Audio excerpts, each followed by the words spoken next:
I let my 13-year-old son pierce his ear. My brother lectured me about raising a future dropout until his own kid showed up at my door in tears and told me what was really going on in their house. My son Nolan asked for the piercing after months of hinting. One small silver stud, left ear. He'd been showing me pictures of some soccer player he idolizes who has the same one. I thought about it for a week, then took him to an actual piercing studio. Licensed, sterile, the works. Instead of letting him and his friends attempt it in someone's basement with a sewing needle, which, let's be honest, is the alternative universe where that request goes when a parent just says no. He barely flinched. On the drive home, he kept checking the mirror and grinning. My wife passed away 3 years ago, and I've learned to recognize the difference between my son performing fine and actually being fine. That grin was the real one. I hadn't seen it in a while. Monday morning, he wore his hair pushed back specifically so the stud would show, and ate his cereal like a kid who liked being himself, worth every penny of the $45. Then came my brother Russ's barbecue that Saturday. Russ took one look at Nolan, and his jaw did that thing where it slides sideways. He waited until the kids were at the cornhole boards, then cornered me by the grill. An earring? Seriously, Pete? He kept his voice in that furious whisper register. You know how that reads, right? No mom in the house, dad checked out, kid running wild. He's going to walk into high school next year looking like trouble. I told him Nolan was pulling A's and B's, started at midfield,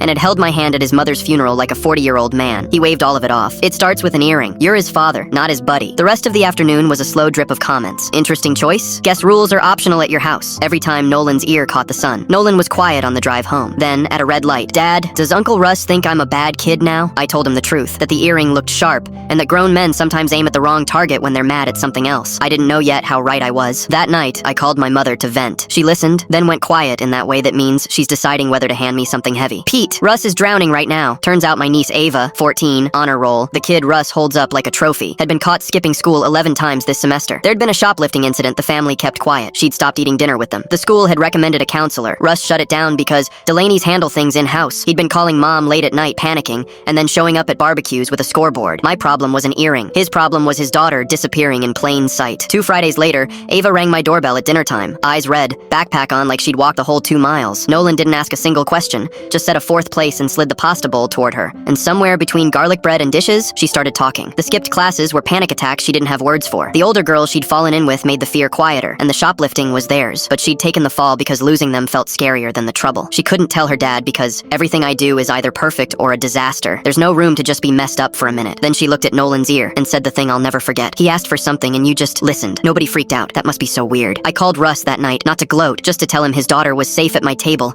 and that she needed him to be a soft place before she'd tell him anything true. He was silent a long time. Then he said quietly, I don't know how to do that, which is the most honest sentence my brother has ever said to me. Ava's in counseling now. Russ drives her every Tuesday and waits in the parking lot, which for him is basically a personality transplant. Last month at Mom's birthday, he pulled me aside by the grill again. Same spot, different man, and nodded toward Nolan. The earring's grown on me, he said. It was never about the earring, I told him. Yeah, he said, watching his daughter laugh at something Nolan said. I'm getting that.